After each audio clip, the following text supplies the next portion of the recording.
Hi, everyone. Welcome to another episode of How She Leads Tech podcast. My name is Allegra Friesen, and we have a very special guest today. But before we get to that, I just wanted to remind everyone what the purpose of our podcast is. And that's really around engaging, empowering, and elevating women and women in business. And so today we're taking a little bit of a different road out of technology, and we're going to be sitting down with Tasleem Jasani. Tasleem is an executive and intuitive coach. We're really excited for today. We're going to touch on mentorship, how to be a mentee, a little bit about being a mother and a mother in business. I was very career oriented and spend some time just having some fun. So with that, Tasleem, I'm super excited to have you on the podcast and hand it over to you to tell us a little bit about yourself. Thank you so much, Allegra. I'm so excited to be on this podcast too.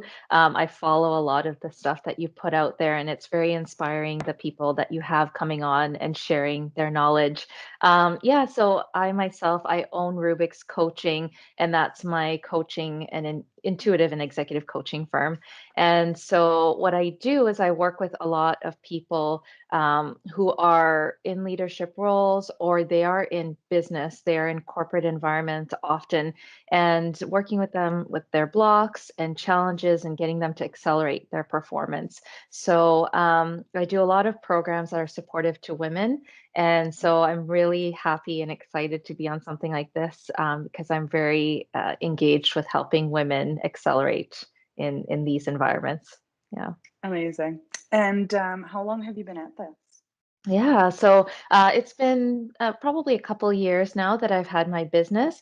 Before that, I had a 10-year career in HR. I still support in HR and I do HR consulting work as well. So that experience in coaching and HR has really kind of sparked my interest in diving into coaching and empowering people to do their best.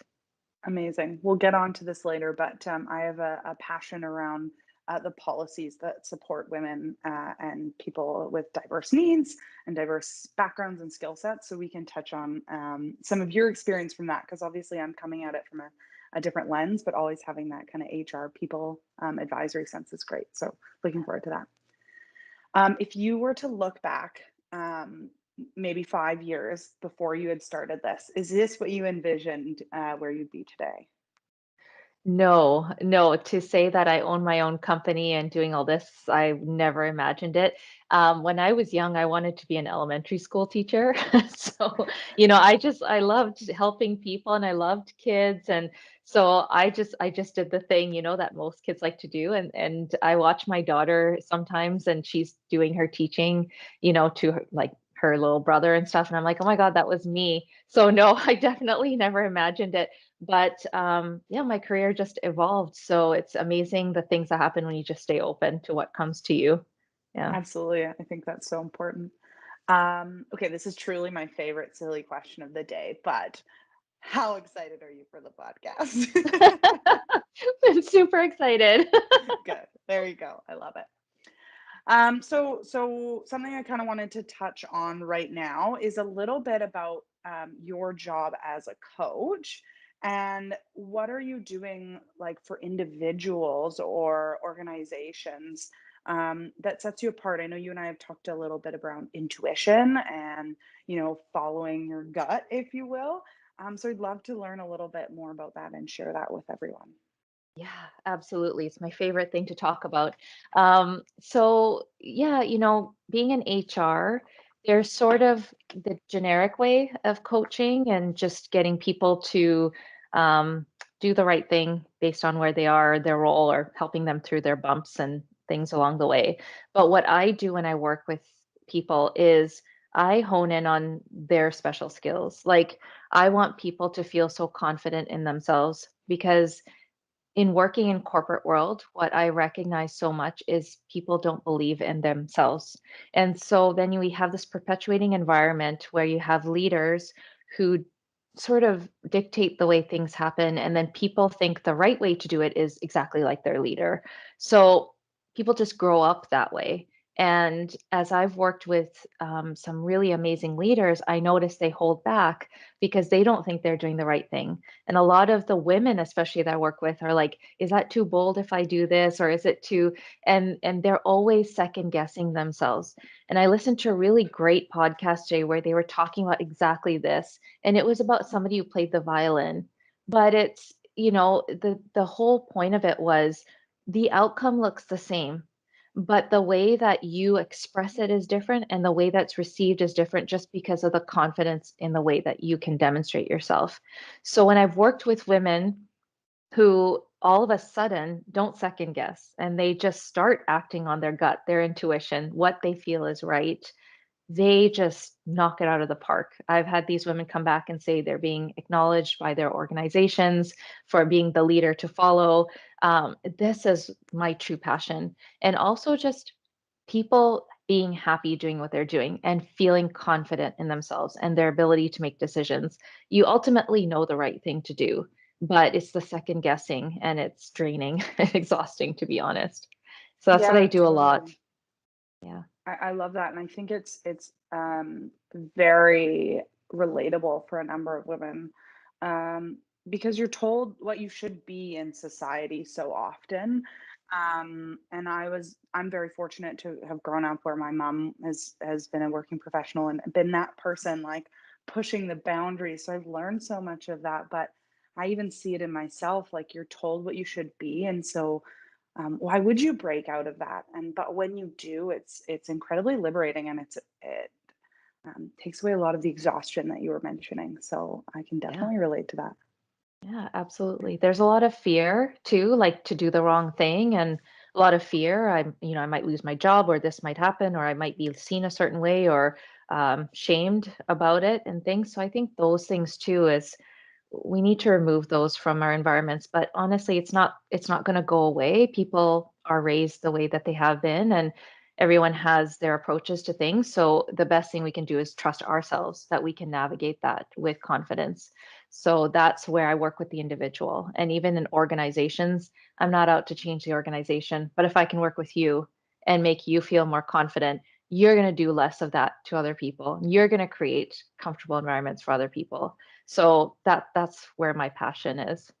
It's so interesting. And what what does your typical like how what does your typical engagement look like, and how do you create a space like where people, and I know that's probably not a tangible how do you create a space, but how do you create a space where people feel welcome to A, open up to you yourself, but B, start to find that within them? Yeah, yeah, and it's not an easy thing to do. And that's one of the things that I have found that naturally came to me is this opportunity or ability to build relationships that can build trust really quickly. Because when I go into the relationship, the feedback I get is it's non-judgmental. So I guess sometimes people lash out or things happen. And I've had even direct reports who everyone has a different personality, and some of them are more reactive than others, but they come into conversations with me and I just ask why or what's happening or what are you feeling? And I add that element of humanness that, hey, I get it, or I understand, or this makes sense to me why you feel this way. And because I see emotions as a gateway to understanding, like, is that a boundary violation? Is something happening in your life you don't like? It's always an indication something's not aligned or there's a reason. So I don't jump to incompetence or things like that in the discussion, which again helps the person feel validated that, okay, I can open up and she's not going to judge me for it. So it takes some time, but because of the way that I approach it right away, I think they just feel that openness in that space that they can be themselves without having judgment placed on them. For sure. I didn't talk to you about this previously, so if you don't know how to answer it, just let me know. But I've been thinking a lot, as we continue this movement towards diverse and inclusive teams, we look at, diversity also means different forms of communication and different forms of thinking. And I can imagine for yourself, you're working with a diverse population yourself, and how is that something that as an individual, we can be more conscious of? Because I see a lot of, "Oh, well, they don't communicate the same way we do." And as we create more diverse teams, we're going to hear more and more of that. So, what do you do to kind of foster a place where all forms of communication can be heard and understood? Yeah. Oh, I love that question. Absolutely. And I guess I can give the example of when I've led teams and having these diverse teams, different opinions, different approaches to things. I work with the person's strengths. I work with what drives them, what excites them. You can tell just from a 5-minute discussion with somebody when they're lit up, and you can tell when they're deflated. And so even if I've worked in an HR business partner capacity, I work with that person and I just am like, "Oh, that lit you up. I can see that you love that. Can we talk more about that?" I also notice a lot, and I've written about this in some of my blog posts, is when we use assessments, like, we use like insights assessments or whatever there might be. Um, we have a tendency because it helps us justify as human beings our behavior versus somebody else's. So we have a tendency to use those things to differentiate each other. So it's like, oh, you're a red personality, so you're really direct, and things like that. But that's not a bad thing. But at the same time, when we paint it with one brush, when we do it that way, we actually take away the humanness of us. We are not built in a box. We never will be. And we always have the ability to grow. So to just tell somebody, you are like this, you will always be like this, and you will never be able to do XYZ, that takes away immediately the humanness of growth, like having a growth mindset. So I will always offer to somebody, would you like to do this or no? If they tell me that is not my interest, I don't want to be that one saying, well, shame on you. I want to be like, okay, that's fine. I get it. What would you like to do? And that creates that open environment. And then guess what? You have people doing the stuff that's their strengths. You get diversity and you get better outcomes. So it's that respect for each other and what really drives us versus making it oh, you can't, that's a skill set you don't have. It's different. It's a different vibration. One's positive, the other one's Mm. negative, and makes somebody feel low. That's what I go for in that kind of environment. Yeah, I think that's so important. In a leadership course I'm doing right now, we did a bit on coaching, and it was all on, they used a specific model, and I'm forgetting what it was called right now, but it was all on asking open-ended questions. And, I'm not a coach by any means, but letting people get to where they want to go and helping, again, coach them to get there. And it was like all those questions you just posed back were all open-ended questions. They weren't, no, that's not what you can do, or why don't you do this instead, right? They're, okay, tell me more about this. Yeah. So I think that's it's wonderful. It's a trait that I hope people continue to grow. I hope so too. Yeah, I hope so too. And I find too, if someone doesn't know how to start something off, that doesn't mean they're not competent. And those are the things that usually prevent somebody from trying something new, is this feeling of if I ask questions, I'm going to appear incompetent. And instead, we need to also be really comfortable as leaders to say, let me help you start off. What is it you need? Let's talk about it. Let's build a framework for you, and you take it from here so that a Yeah, person feels supported. But we have an understanding in our environment that you have to be a self-starter and do it on your own and all this stuff. That yeah, also makes it difficult. So it's the open-ended questions and it's also the support. It's a balance of the two without mm, taking over, without making somebody feel like they don't have the competence to do it. So it's not easy to do, but if you care about the person, it will come naturally, right? yeah, So yeah. I was raised in a family that believes in social capital over monetary capital, and the value of who you surround yourself with. Um, yeah. so, like, we need people to lift us up and help guide us and to ask questions too. So, I think and that'll dive into our mentorship question. So I'll pause my next thought. I think I know the answer to this. I feel like I know what you're going to answer, but again, I told you this is my favorite question. What is your superpower? You probably picked it up. It is intuition. It's intuition and it's my ability to connect with people. I didn't know this. I actually didn't know for the longest time. I was one of those people labeled sensitive. You're really sensitive. And so you take things personally, sensitive, but it wasn't that. It was I can pick up the energy of a person really fast. And so because of that, I'm really good at gauging where they are and what their needs are and meeting them there. And so that's why I can coach and I can do all the things that I can do. So I consider intuition my superpower. Now, that being said, it's not really a superpower because everybody has this power.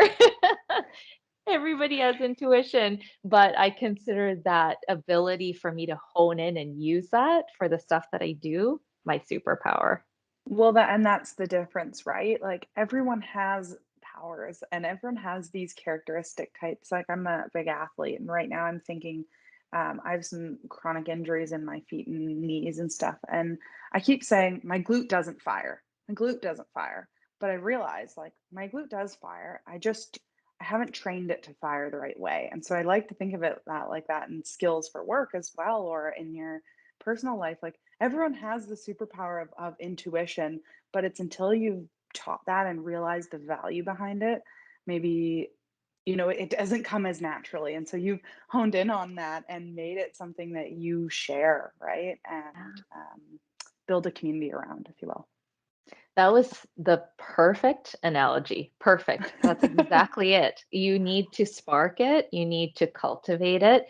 And Yeah. so much of getting to the heart of your intuition is building that trust back with yourself and your body. And so, what we've done as a society is we've lost trust and connection with our bodies. So, first of all, you grow up, every human being grows up with a family and with things that happen in childhood. And we have all these inner child things that we carry as baggage. And it sits in our subconscious and it doesn't want to come out because it's too painful. And so we disassociate slowly from our bodies because we don't want to go to those painful spots. And then the more we do that is then we get, older and we distract ourselves and we have now social media and we have activities. If you think of our lives, we're just constantly buzzing or Mm, constantly doing something. How many moments in our life do we sit quietly and just listen to our body and what it's feeling? And how many times have we been in a lot of pain and actually sat with the pain versus saying, I'll just go, better go have a drink or better go have like, I'm gonna go have that bag of chips or, and there's limits to that, but we've got to take the time to reconnect with our bodies because our intuition speaks from our body. When we feel uncomfortable, that means we're out of alignment. And that's not because we don't want to grow.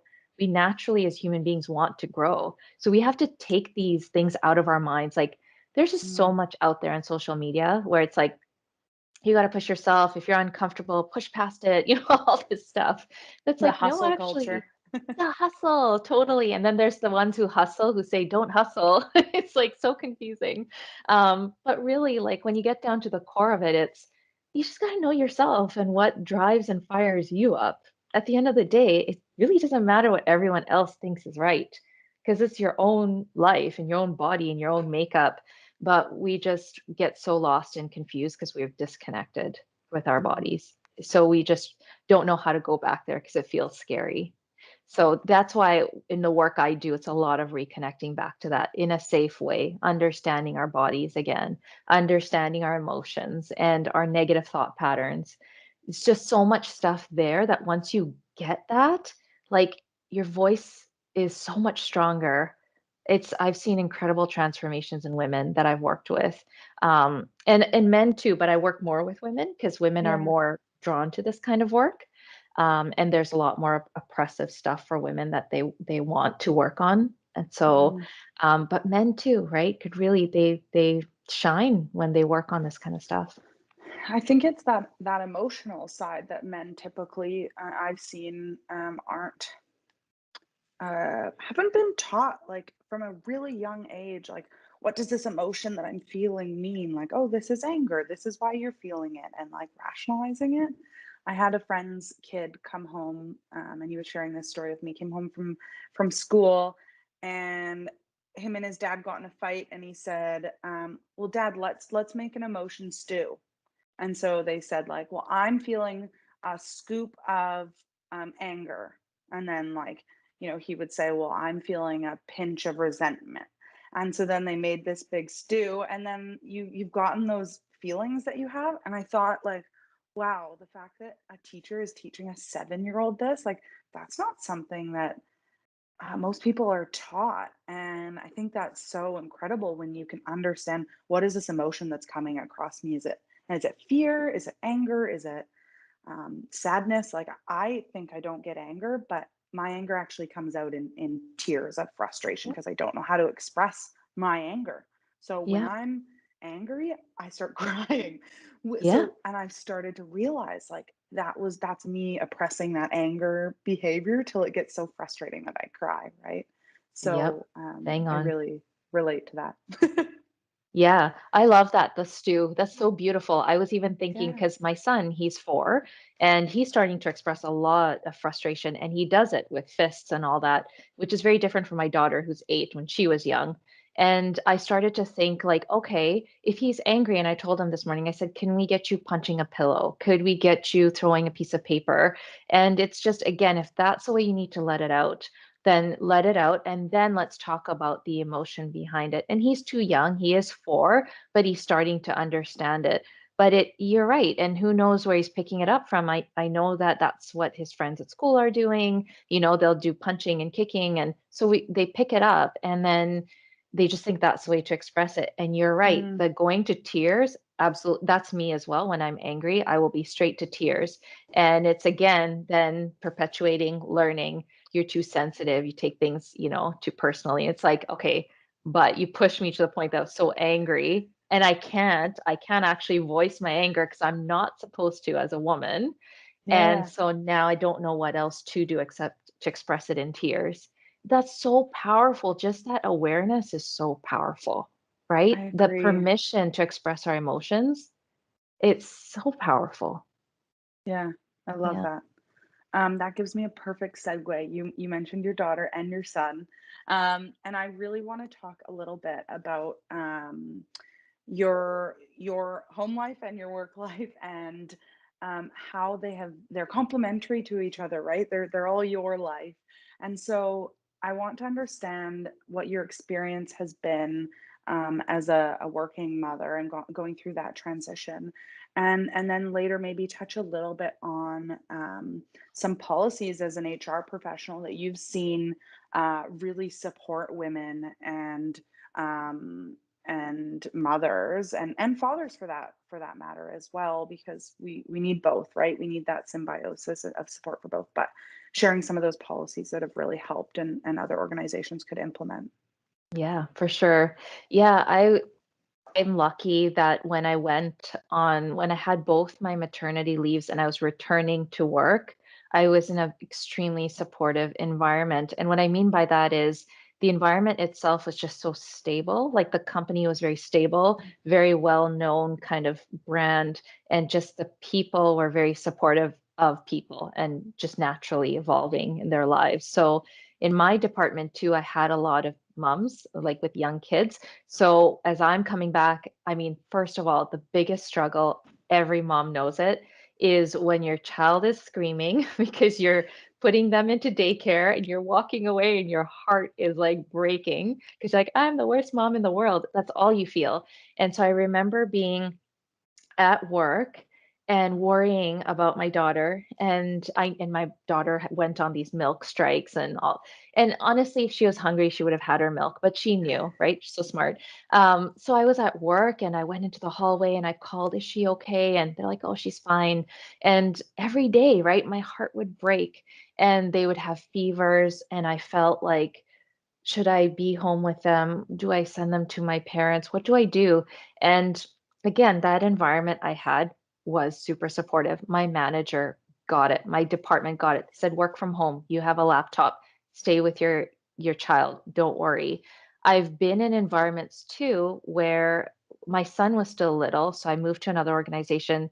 My son was I when I came back from mat leave, I was in the old company, but then I went to a new company when he was just a little older. Okay. He was Yeah. catching a lot of colds, fevers, and that environment was not that, right? They didn't have the flexibility. I could work from home and do all those things.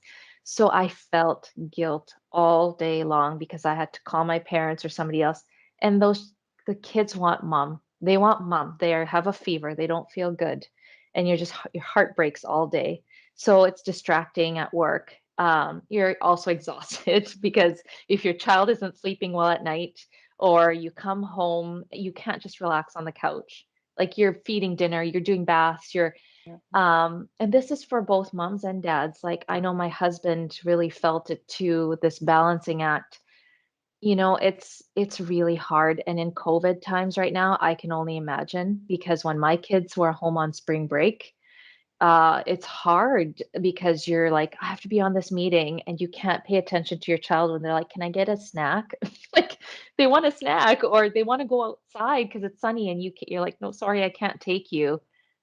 It's challenging. It's hard. So for me, it's always hard. My kids are a little bit more grown now, but I still feel those things. But having Yeah. the flexibility with my work helps a lot. Yeah. And they are different too when I'm more present for them, but not everyone has that. So, yeah. Yeah.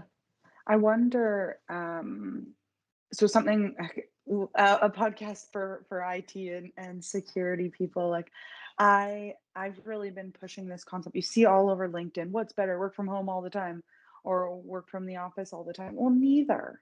Like why would we take an extreme? And I always joke, it's like, hey, we're in an IT company, all we want to sell is this concept of hybrid cloud. Well, why are we Mhm. not selling this concept of hybrid workforce? Like, Yeah. work where you want, when you want, depending on what you need, and have that deep trust for your employees that they really care about what they're doing. And a huge passion of mine, and I'm not a mom yet, but a huge passion of mine is creating policies to support women in the workforce, because I find they're so inconsistent, and it's these really little microaggressions, if you will, that make it really hard. The constant question of like, well, if you're here, where are your kids? Or Mhm. um, Yeah. those little things. And so it's really interesting, like challenging organizations and having conversations about how we're going to better create that flexibility that you need to be a parent, a working parent, is so important. Yeah. Yeah. And around the policies, I mean, we have definitely many policies where you can, like having paid, like top up maternity leaves or parental leaves, all those things are wonderful to have. Having some level of flexibility, like the working from home when children are sick, or even having like a lot of companies have emergency family leave or things like Mm, that, where they can take a day off or wellness days, right? Things that they can take a day off for their kids being sick or things like that. But ultimately, it just goes back to how people are talking about it. How supportive are people to it? If you find out your employee's pregnant and your first reaction is, oh crap, it's like, okay, well, and again, it's if the employee is valuable to you, of course you're going to feel. I remember when I I was working with my VP as HR business partner, and I said, hey, I'm expecting, and he goes, oh crap. And then he's like, sorry, I'm so happy for you. It's I don't want to lose you for a year. And that's okay. But it's how are we speaking about it? Like are we talking about it as it's a natural, normal thing? We have so many people mm, in the workforce right now who are they're women, they're childbearing age, but it's not just the woman's decision to have a baby. It's like their husband's decision too. So are we putting the onus on everyone? yeah, But also, speaking of the dads, how easy is it for the dads to take time off? And I hear this from dads all the time, and I even my husband, where it's like to be able to work from home or to be able to support something going on in family life, if the response from your boss as a dad is, isn't your wife doing it? We yeah, perpetuate the same problem, right? So we can put all sorts of policies and things in place, absolutely. But how are we speaking about it? How are we supporting it? Are we giving it natural? And now that maternity leaves or parental leaves are 18 months in the HR field, I hear a lot more of, oh, we're going to lose them for a year and a half. And that's hard for the organization. But it's also hard for the person who's leaving for a year and a half. But are we supporting it and talking about it positively? Like, hey, looking forward to when you're coming back. And, or are you splitting that with your husband, or, is the, or your spouse, or supporting Yeah, whomever, and how's that person being treated in their environment all matters, right? So there's so much we absolutely. can do. Yeah, I'm this is totally like kind of thinking on the spot, but something I've been reading a lot recently. Like, I think we think so common that women going away means that they're leaving, right? And that they want this time away. And I think in a lot of the focus groups I've done, like that's not true. They really care about their job, but they have to go, right? And we see this as they're leaving a gap in our organization. But I'm an like painfully sometimes positive human being, and I've been trying to play with this concept of like, is it that they're leaving, or is it that it's giving Allegra an opportunity to take on some of their role Mm, and to grow? And if you're an organization that's focused on growth, which I think a lot of organizations are, is that just creating more opportunity within your company to upskill and to train your workforce? And, maybe don't think immediately to rehire into that role. Like, could you spread it and bring someone new into the company in a different role? yes. And I think that's something that I'm noodling on. How do I portray that messaging out? Yeah. And start thinking of it as an opportunity. Like, what is this with this person leaving? Like, what does Allegra get to move into, or et cetera? I'm using myself as an example, but that's something I've been trying to wrap my brain around recently. Yeah, no, there's so many nuances to that. I love that you brought that up. And it is development opportunities. Those are the moments where you can say, hey, here's your chance to step up into a different role and do something new.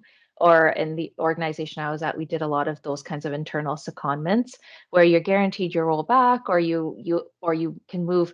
There were people who'd go from one secondment to another, because they were like, the second I'm done that Bungeeing. one, there'll be another one. And their growth was huge. Now, again, the organization has to be supportive to that. And I've also been in organizations where they might do something like that, and then it's, oh, we don't actually need that person anymore. So that might now result in, letting a person go or things like that. So it's what's the organization's philosophy, right? And so Mm, because a lot of people get really scared when they're leaving, that will I have my job when I come back? Because it also becomes these opportunities to identify cutbacks. And so, yeah, it's both sides of the coin, but the way you describe it creates a high performing environment. And mm, we also have to really face the fact that with 18-month leaves, more than likely, if someone's starting their family, they could be pregnant when they come back already. So, how are we going to handle that, right? How are we going to have that conversation? Are we going to be supportive as an organization? There's so many things to consider as how do we talk about it. So, I really love what you brought forward. I think more organizations could do that, but they need to be open to these kinds mm. of shifts and supporting instead of that negative talk. And You mean find their own intuition? yes. There you go. Your organization intuition. I love it. I love it. Amazing. I'm gonna move on just because we're going way longer because I could talk about this for hours. I'm gonna skip through some of the questions from your day to day life. I know obviously you're balancing your family and work and your own business, but what is a mindset for you that motivates you to keep going? Like we all have ups, we all have downs. That's okay. Let's talk about it. But what motivates you to kind of keep going and or not sometimes? Yes. Yeah, and I'm glad you said that because the first thing I'd love to say is what, so many people say is like, I keep this like mantra or I do all these things. But the truth is, I'm human. Do I have things that keep me motivated? Well, I get into low moods, I get into all those things. But what has helped me is to, again, finding that intuition, finding that alignment. I've noticed that the more I follow the things that feel good, the better I feel. And that's so worth it for me to keep going and doing it. Mhm. So there's so many moments, and I have grown up as a ruminator. I ruminated everything, guilt, shame, spirals, like there's a lot of healing that's taken place for me in the past while. So I've always grown up as being that child or that person that ruminates on everything. And so rumination is getting caught up in thinking about what does that person think about me, or how did I present myself, or and we go through this. Actually, it's very common. Everyone feels imposter syndrome, right? Mm, Am I good enough? Am I good enough? Now, if we really break it down, asking yourself, am I good enough? Is that actually making you feel better? No, it's bringing your vibration down. You know that because you feel crappy, right? But what are the things that make you feel good? Hey, if I'm not doing that anymore, I feel better. Like I feel less stress or I feel freer. Those feelings of freedom, of joy, those are the high vibrations. We want to stay there. So the more we feel those, and again, like I think a lot of people think they don't deserve to feel high vibrations. And if mhm. anyone follows Brene Brown's work, because she's amazing and she talks She's a lot like, about "It's this. my God." So she talks about these things, right? As we have Yeah. this, we think about joy and those things as we better not get too happy because it's going to be taken away from me. And then now I'm going to be even worse. And so we actually mute our joy. We mute all those high vibration feelings because we want to protect ourselves from getting hurt when we don't feel them. But if you can just view it as a cycle of ups and downs, right? You're going to go into low Mm, vibrations, but in the work that I do, I help people to realize when you're in a low vibration, what can you do to bring yourself back up? Actually, it's in your power to create a higher vibration. You can be in a state of anger, frustration, whatever, and recognize you're there and take one step at a time to bring yourself back up. For mm, example, if you've gotten into an argument with someone and you're really angry, well, would taking a walk help? Yes. Is that going to take you to joy? No. It might take you to, okay, now I'm just frustrated. Okay, what from frustration, maybe you have a really good meal. Maybe that takes you to contentment. And then perhaps you decide, okay, I'm just going to go see a friend. Maybe that brings you to a little bit of, um, mm, you know, not joy, but like a little extra, like, more than contentment. You take one step at a time to increase your vibration. The mhm. mistake people make is people assume I need to do something to get me straight to joy. That is impossible. We cannot. Yeah. And so there's sciences behind that and all that. I work with my clients a lot on this work, and it's really helped them to free themselves from this assumption that I gotta go from here to here. But Mm, instead, it's what's one thing I can do for myself? This is the self-care, right? mhm. But self-care doesn't mean you're gonna be like, just like floating on clouds tomorrow. It's not. But you are gonna get yourself out of those low vibrations that are not serving you. Yeah. So that's the I key. I totally I was in a low yesterday. I just woke up like boom. That like that concept of waking up on the wrong side of the bed. And I knew, and I'm like to be very connected to this kind of thing. I knew that there wasn't any one particular thing that was going to get me out of it. Like I just knew I was just in one of those moods. I went for a walk, didn't help. Like, or it helped, obviously it helped, but it wasn't like there was nothing that was just inching it up a little bit. And I just kind of knew it was one of those days where I just had to sit with it. And I love nachos and cheese. So I had some nachos and cheese and I had a good sleep. And I woke up this morning and I wouldn't say that I'm at the top, not even close to it, but I'm out of that like nothing's gonna make me better feeling today.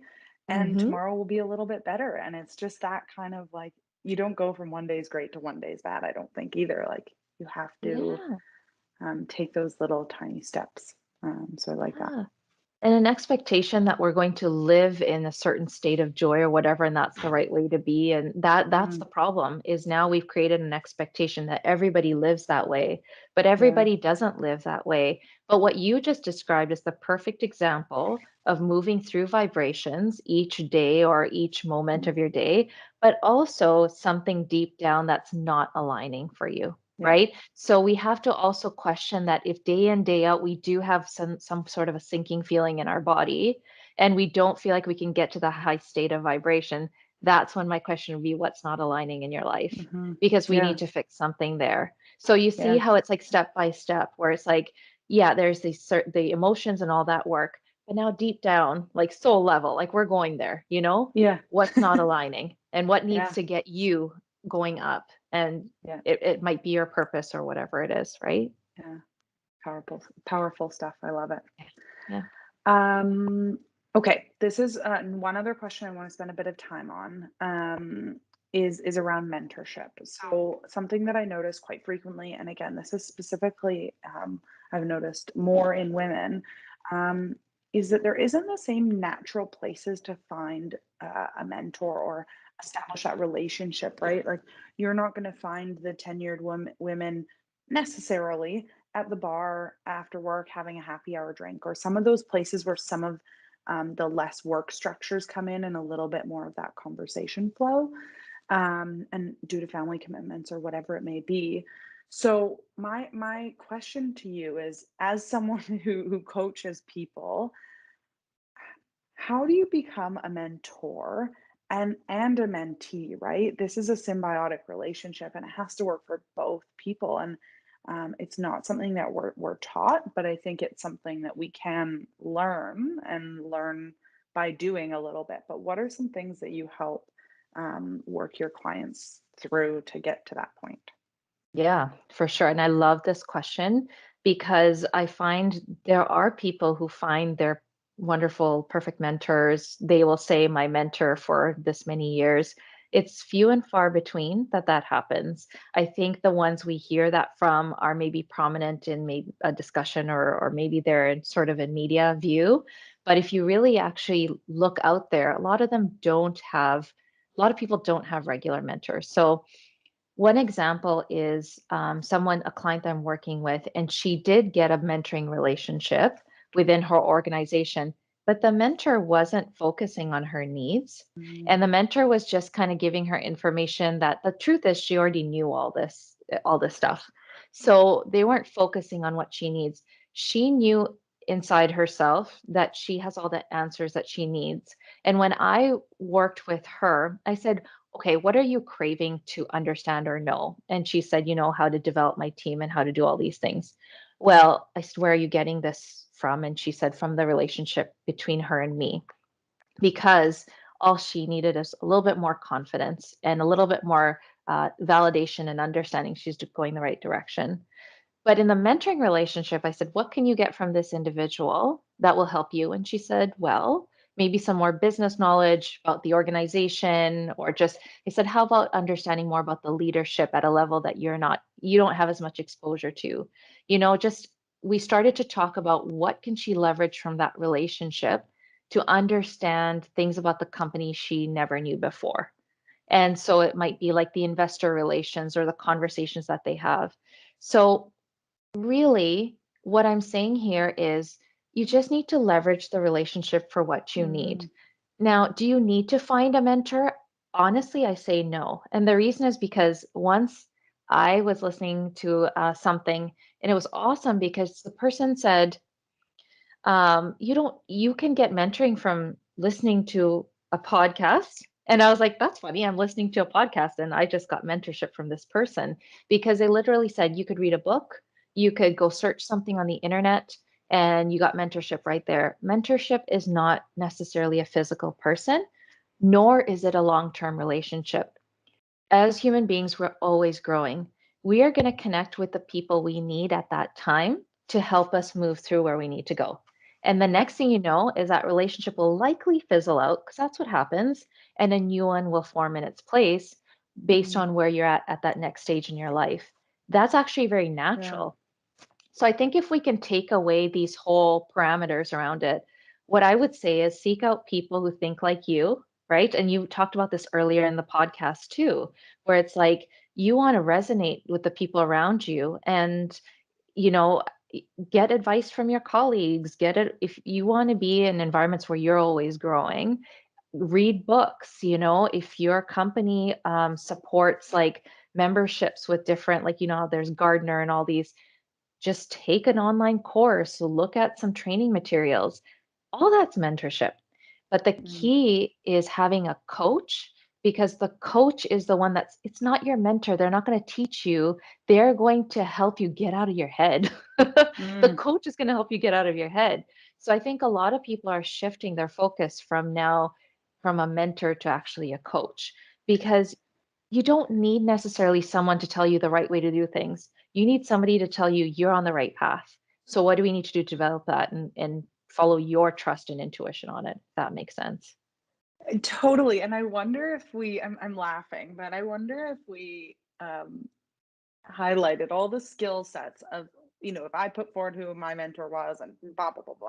If we highlighted all those people, I bet the really good ones that people say, like, hey, that person really stuck with me, I bet they all take kind of a coach approach, right?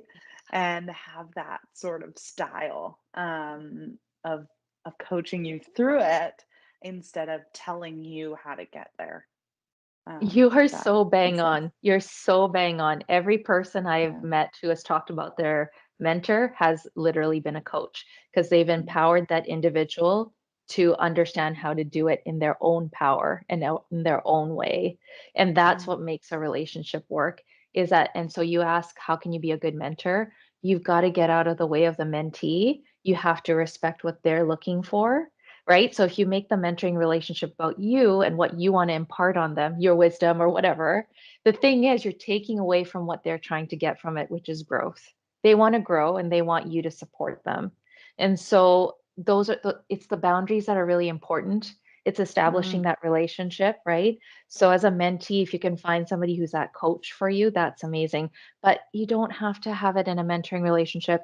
You can hire a coach. You can go out there and look at books and online stuff and podcasts, and there's so much out there. So yeah. just stay open. That's all I Yeah. say.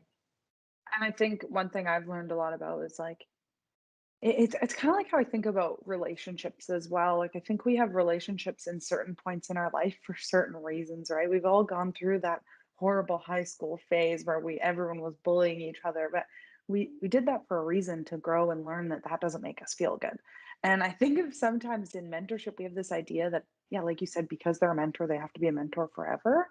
And no, like I think they come and go in your life when you really need them. If you're open to it, right? And there's always going to be that person that said something and you're like, oh, yeah, that's what I need to follow. Or, um, so yeah, I like that Yeah. a And lot.